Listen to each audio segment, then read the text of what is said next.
Today, I'm gonna build a fast, easy privacy fence that'll last practically forever. 15% chance of rain. That's what the weatherman said. It's at 1,000. Luckily, the rain did let up because I just drove 2 hours to my sister's house, where 2 months ago, I built them a brand new floating deck. But they've got a big problem. Looky-loos.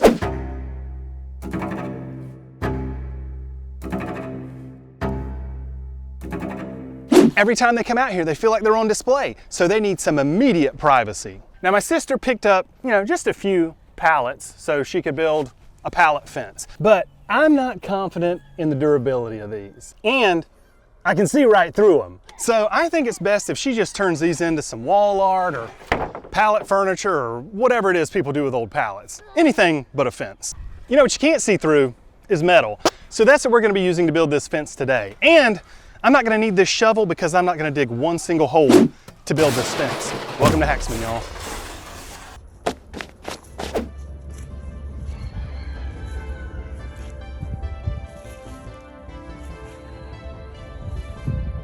Right here, right there. Put that down.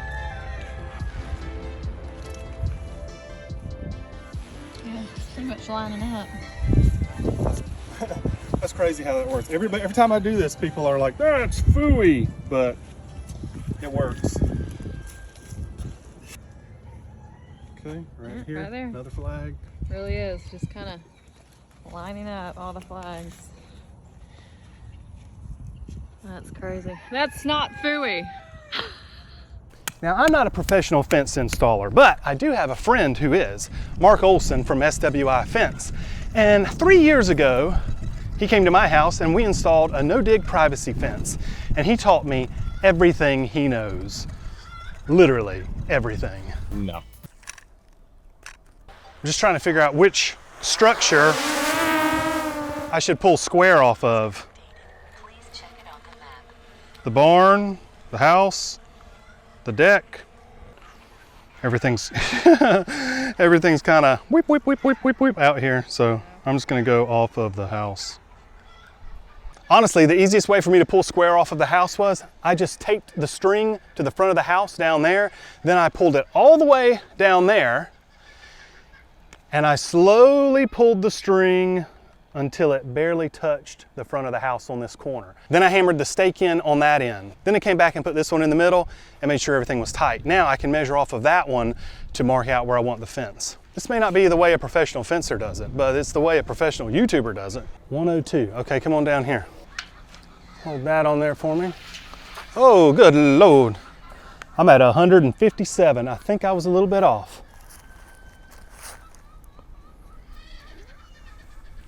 That looks pretty close. Let's check that. 102. All right. We're square with the house. The first thing Mark taught me was that wood fence posts are terrible, okay? They 100% are going to rot. And if you put concrete around them to make them even stronger, they'll probably rot faster. Probably. Did I say probably? I have no idea. That's why we're using these galvanized steel fence posts. You gotta be careful with these though. Always wear gloves because much like that strange fellow following you in the back alley, these will cut you. It will cut.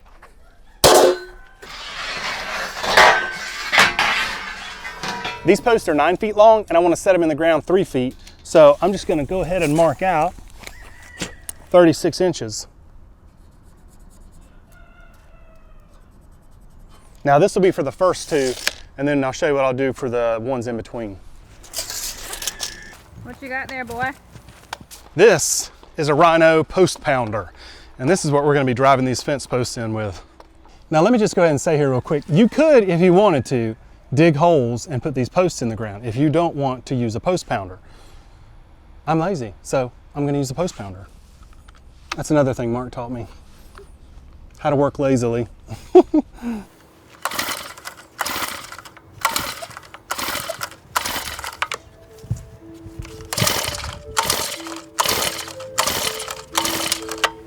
Come on, sweetie, don't make me look bad. Daddy just drove 2 hours. Let's not do this, okay?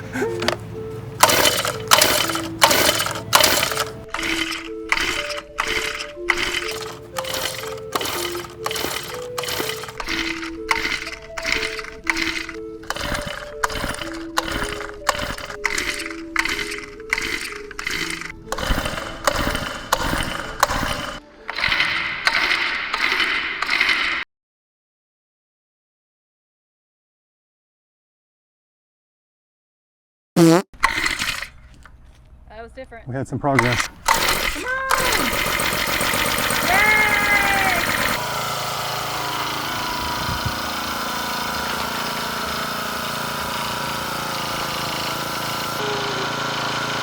You're scaring me. Like, seriously. Some longer handles would be good.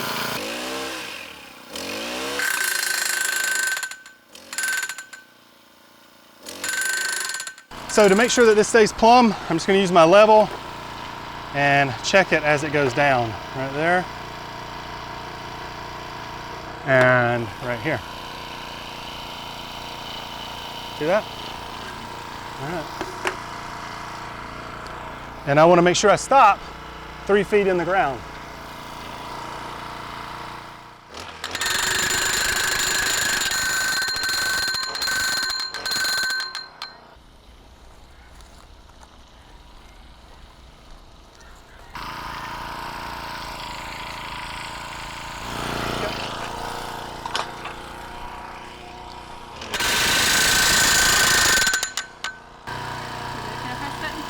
Yeah, go ahead. Come on, this thing. Yeah, squeeze that and then hit there.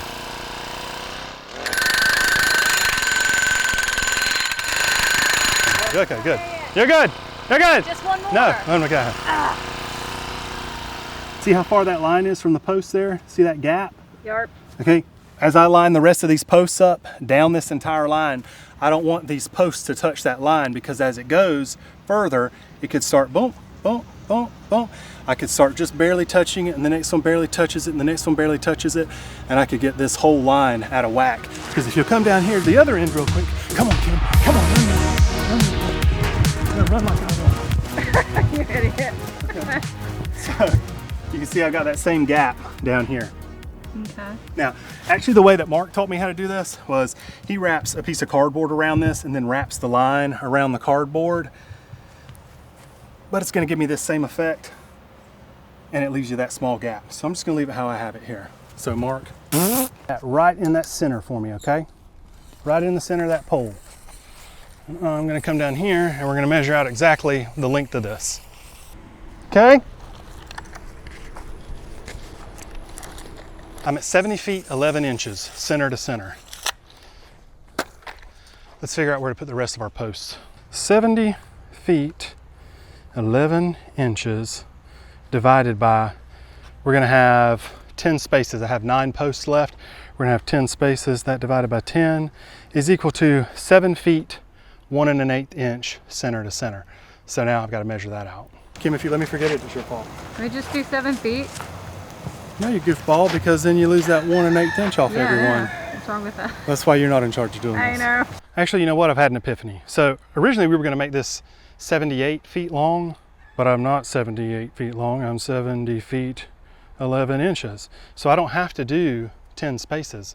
I can just do 9 spaces, which will bring me to 7 feet, 10 inches and 9/16, which is much closer to the 8 feet I wanted originally. So just every 8 feet now? Yeah, so We can just round it to 8 feet? no, Kim, my gosh.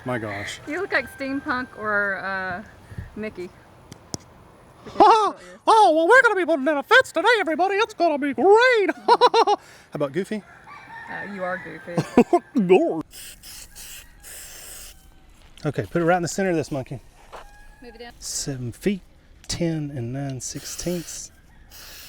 I'm going to mark on this post 5 foot 6 inches. And I've already marked it on this one. And I'm going to knock these stakes down until I get that line on that mark.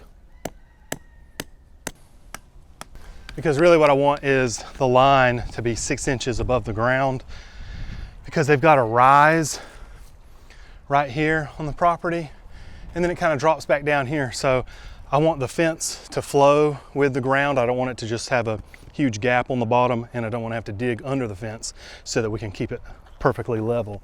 We want it to flow nicely with the ground. Make a little loop.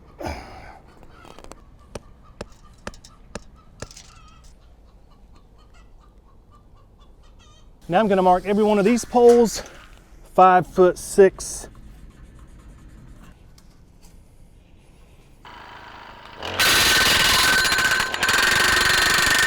this line right here is not going into the ground, it's going to this mark right here.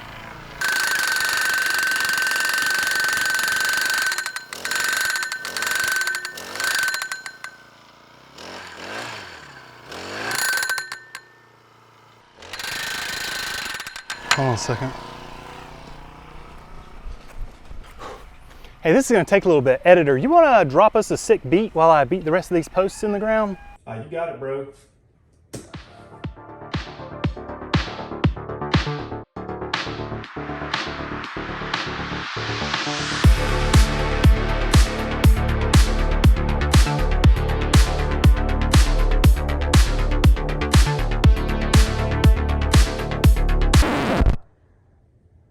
That's weird. Well, this spot right here is gonna make a liar out of me because I'm about to dig a hole. So I'm gonna see what is down here that we're hitting on. I don't know if it's a root or what, but it is hard as a rock. That's what it is. It's a root. People always say, well, what happens when you hit a root? This is what happens when you hit a root.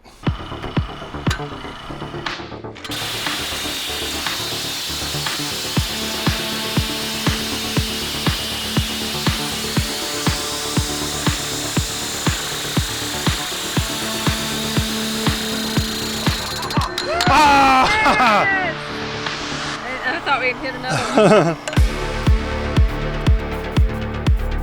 Just want to eyeball this. Guys, I put a lot of thought into what music goes into my videos, so I'm pretty stoked to say that I actually have my very own album coming out of Haxman music that I co-produced with Low Wave Records, and it includes that banger of a jam you just heard. And you can stream this music anywhere you normally stream your music. Apple Music, Spotify, Amazon. I'd really appreciate it if you'd give it a listen and let me know your thoughts on it, because this album has a real 1980s synth vibe, but we're gonna do more based on what you like to hear and what you like in the videos. I'll put links in the description, or you can just go to your favorite streaming service and search Haxman.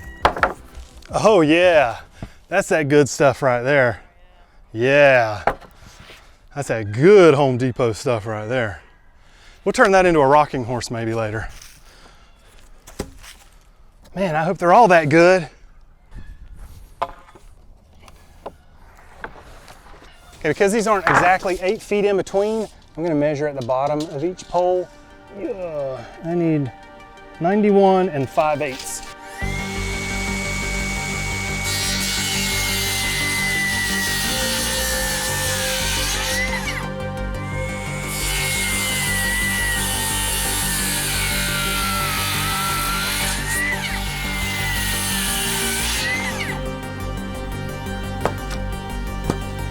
Okay, little monkey child, hold that up. Yeah, hold that up at the top of that. Hold this one down there, down there, down there, down there, down there, down there. Okay, thank you. All right. And I'm gonna be using 1 5/8 screws, which I hope won't come through.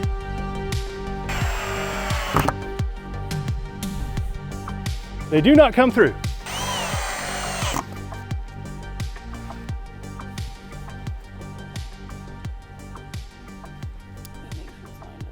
You got it good. You good, girlfriend?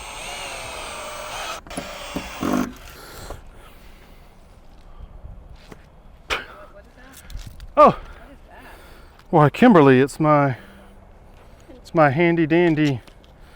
Don't lose my. Oh, never mind. Stupid. See, I'm like, oh, I dropped it. No, I didn't. I dropped it. No, I didn't. I dropped it. No, I didn't. Did you say I'm a clown? Did you say I'm a clown? Oh, they are. I'm surprised I can actually come out in public with these. I'm probably going to get demonetized for putting these guns on YouTube. One more time. Just like that.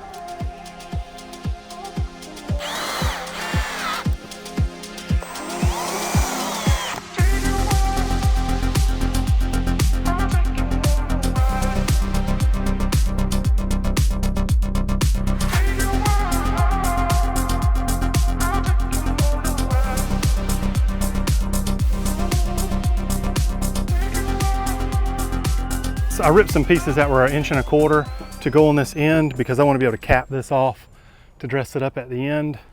So I'm just going to attach those now.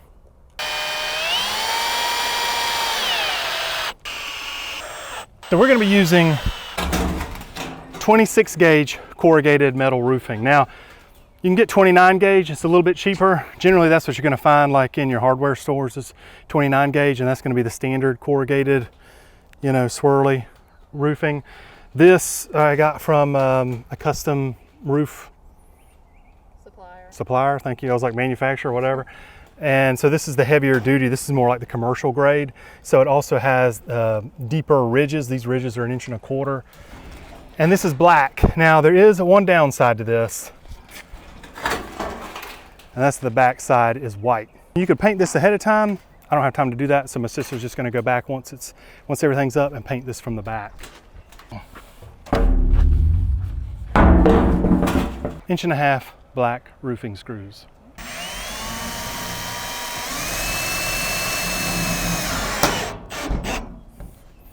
Now you don't want to over tighten or you'll have leaks. I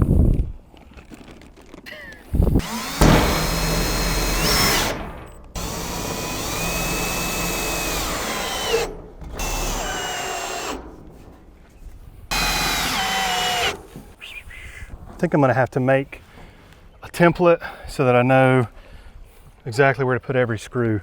So I'm going to do that now. Oh, jeez. Golly, stew. So, we're going to put one right there. Put that one there, and we'll put that one right there. You can't just eyeball this. You certainly could, Kimberly, if you didn't care how it looked.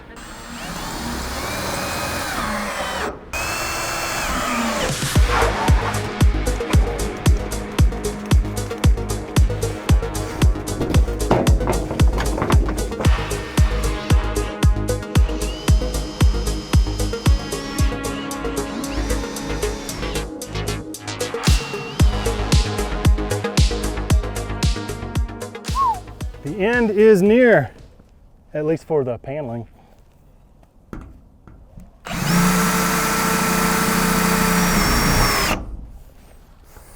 Let me just jump in here real quick. The naysayers are gonna say that this fence will never hold up to any wind, but here's some footage that I took of my house the morning after Hurricane Helene hit. Now, the grass is overgrown on the fence because we still had too much water for me to get the lawnmower back there from the previous tropical storm. Look at that fence. Still straight as an arrow. Here's what my front yard looked like.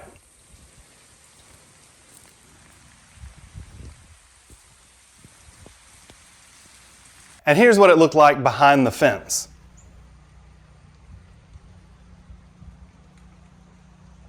Obviously, we didn't get the worst of this storm, but I think our area got wind gusts of up to like 90 miles per hour. So clearly, the no-dig fence can withstand some wind.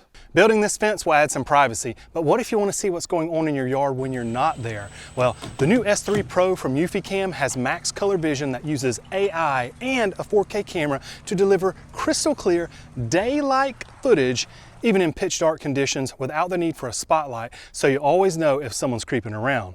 And Solar Plus 2.0 technology means power is never a concern because it includes an external solar panel for flexible mounting options and maximum energy coverage. With a solar panel 50% larger than the Eufy Cam 3, it provides power for 24/7 surveillance. It only takes 1 hour of sunlight per day to keep it fully charged. Pro Detection uses radar and passive infrared to accurately identify human movement and reduce false alerts by up to 99%. You can set up detection ranges and activity zones to receive alerts only for specified areas. I'll put a link in the description so you can find out more. Thanks to Eufy for sponsoring this video.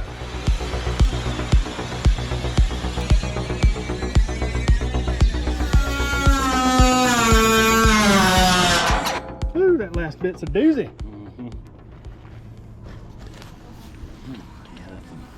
Yeah. Don't be touching that thing. That's a good way to slice your finger. If you look at the top of this fence here, it's like, what in the world is going on? I'm like below the top. And then we come over here and Oh yeah, like right there. Boop, steps down. What's going on? Oh, look how low I am right there. Sheesh. Oh man, what is wrong? Haxman sucks. What is going on? Look at that, look at that. Well, the reason it's like that is because I didn't do this level across. I did it where it sweeps. Woo, there's a hill in the yard right there. And so this comes, whoop. It might be hard to see it, but it does a little bit. And you're about to not even see what's right there. These are gonna be end caps for the fence that I'm cutting right here. Oh, that didn't hold.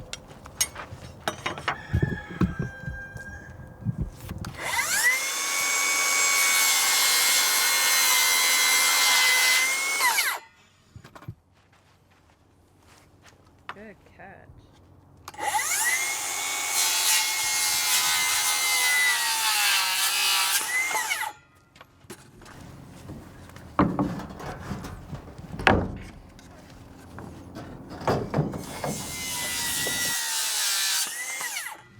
Oh, sun's going down. I'm feeling like the bandit, man. I got a long way to go in a short time to get there.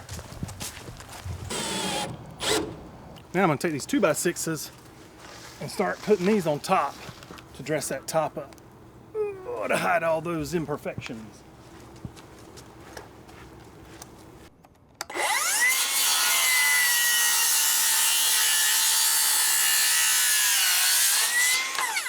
Oh, so nice.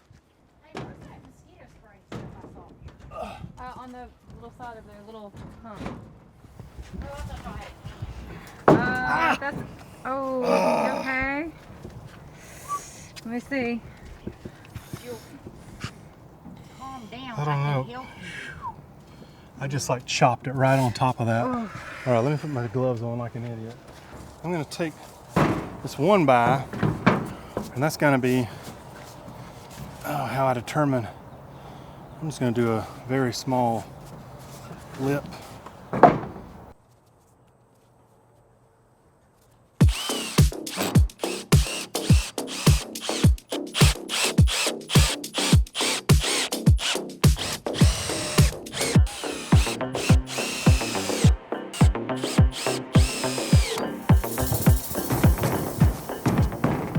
All right, I cut that at a 45 there, so hopefully that'll make for a cleaner, better joint.